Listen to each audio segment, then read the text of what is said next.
Games Workshop have recently put out a huge survey for wargamers to vote for their favorite miniatures that have been released in 2022. Unfortunately, only Games Workshop miniatures made the list, which is a pity because my favorite Warhammer hobby miniatures haven't been included. It's like Games Workshop forgot all about those other Warhammers. But it's weird, isn't it, that Games Workshop even bother to celebrate the best minis of the year. It's not like they credit the designers and sculptors who make them. No, this is Games Workshop, the corporate entity, wanting to pat itself on the back. They want the community to make a big song and dance about how awesome all these sculpts are and continue to play into the myth that Games Workshop create the best miniatures on the market and therefore deserve to charge a premium over every other miniature company. But I won't be playing that PR game today. Instead, I'm going to challenge Games Workshop. I won't be looking at the best model GW have released this year. Instead, I'll pick the worst of 2022. And let me tell you, there were a lot of contenders. It was a lot harder to pick this one out. I'm usually pretty blinded by sexy plastic. It's all about the depth of detail. You haven't considered the depth of detail. But I don't know, there's been some good minis this year, sure, but there's been some bad this year too. In fact, I think the worst miniatures the Games Workshop have made in like the last decade were released this year. So in choosing our worst miniature for the year, we're gonna use Games Workshop's master list. This is all the submissions they give us for picking the best miniature of 2022. And our first contender is going to be the Fury of the Deep box set. Because yes, Games Workshop have not submitted all of these miniatures as individual miniatures. No, they have listed them according to the SKU. That's right, they have gone full mask off because they don't want us to talk about our favorite miniatures or our favorite sculpts as individual pieces. They want us to talk about our favorite products from them that we can consume and buy.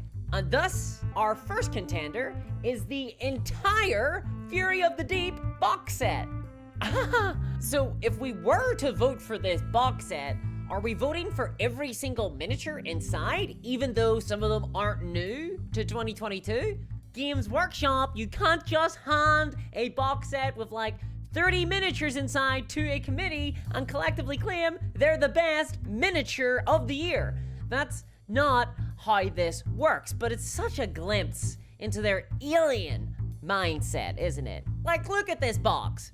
I really dig the flying shark, but I'm not the biggest fan of Mr. Nimbus over here. This box set mostly consists of hot naked guys versus moist naked guys. I mean, I don't get it. Do you have to like both bears and otters for this? Who would be the power bottom in this relationship? Probably this guy. So firstly, I don't think it's fair to include Fire Slayers in any list where we're actually talking about the design of them. Fire Slayers are one of the most monothematic factions in any Warhammer game, really. I'm including Space Marines in there. They genuinely do not deserve to be their own faction. They just don't have the variety needed.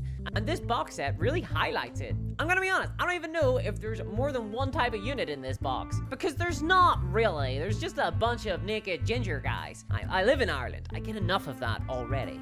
And even if we're just judging the new miniatures in this box, because, oh yeah, it was a box set from Games Workshop, that meant we got some exclusive heroes. Fire Slayers got this guy, and to be honest, I think this looks really dorky.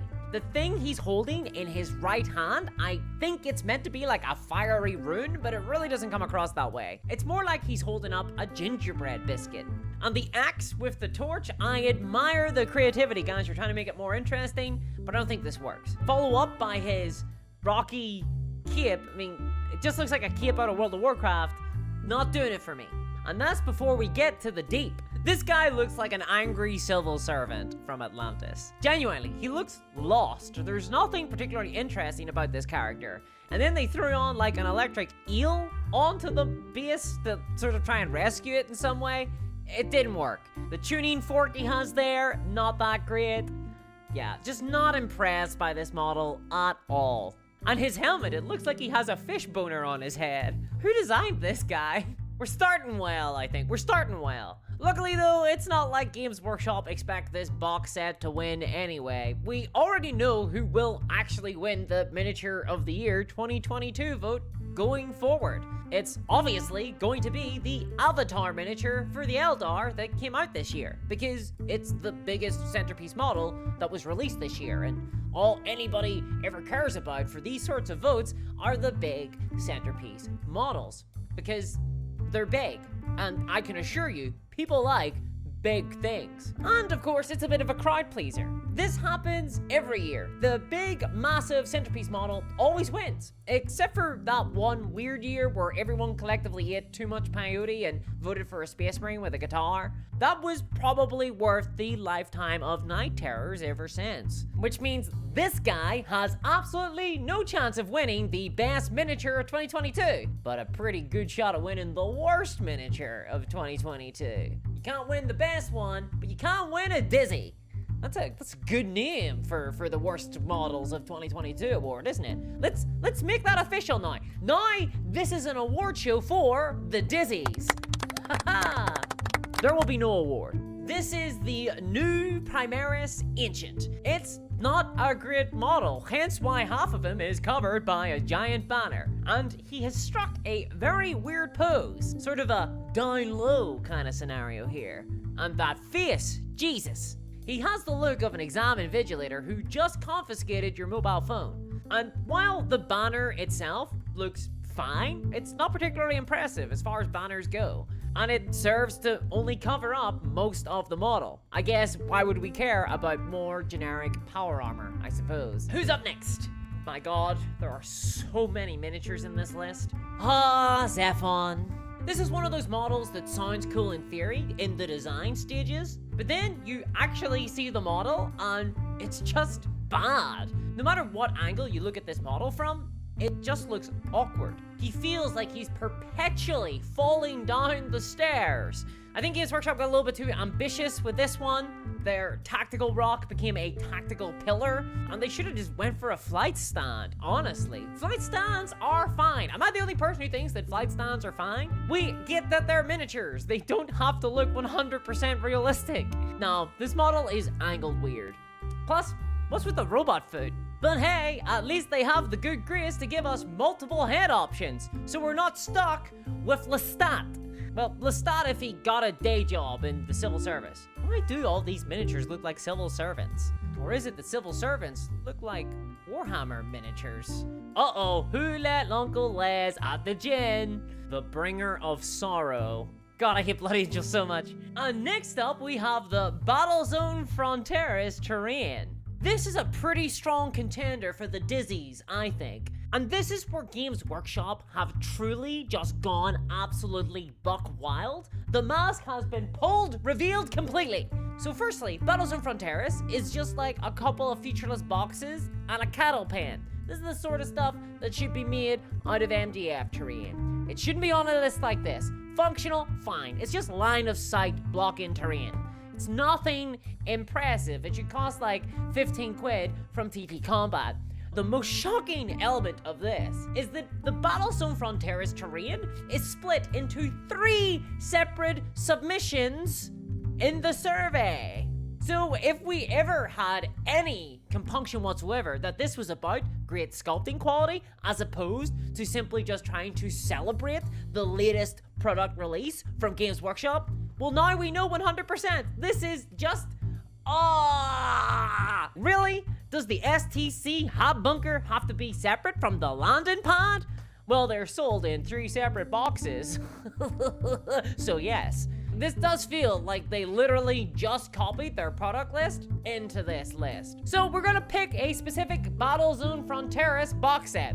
And I nominate the STC Hot Bunker and Stockades. And normally Games Workshop's terrain, especially for Age of Sigmar, is actually pretty original. It's heavily detailed. It's incredibly elaborate. not here. This is just a box. No thanks. Honestly, there's nothing more to say about Battlezone Fronteras. The fact that it's even on here is sort of embarrassing. So Battlezone Fronteras was bad, the next one's gotta be even worse, right? Well, yeah, I think it is, and I suspect that might be incredibly controversial, because the next nominee for the Dizzies is the Horus Heresy Age of Darkness starter box. Okay, everyone calm down in the audience. This box set sold incredibly well. It sold out in minutes during the Black Friday deals. But we're not here to talk about commercial viability. We're here to talk about beautiful miniatures, incredible sculpts, and sexy little sprues. And for me, that's where the Age of Darkness starter box falls apart. Because, yes, again, we're talking about the box set, not any individual miniature inside the box set, because we've had to engage with Games Workshop's absolutely insane perspective on the world. This box set came with a lot of miniatures. People really liked that. It was the first time some of them had seen more than 3 guys inside a Games Workshop box set. But was there really? So this box set allegedly came with 40 odd Space Marines, because in actuality it came with 5 Space Marines repeated over and over and over again. It was the same sprue just stacked up on top of each other.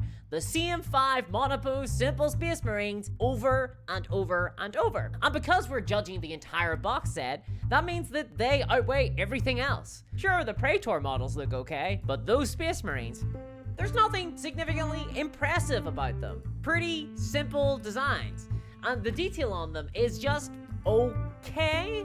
These are an incredibly basic kit, which, to be honest, is sort of fine for an army game. But ultimately, they're bland, they're boring. There's nothing here that stands out whatsoever, except for, I guess, the Contemptor Dreadnought, in a bad way. I thought we were all kidding around when we said it looked cool. Look at his little head poking out of the... He looks like a baby kangaroo in a pouch. Like, am I the only one who sees this? And yeah, we gotta judge it all based on every other thing inside the box, because Games Workshop live in corporate land. But don't think you're getting off so easily, Horus Heresy. I'm afraid to say that there's another contender here, because Games Workshop have included the heavy weapon sets in this giant list of minis. That's right, we get to vote on whether or not some hands and a gun are the best model. Like, am I the only one who thinks that when you're asking people to vote for the best model of the year, that it should actually be a model? No, just me. I genuinely didn't think it was possible to fall short of the basic requirements to be the worst model.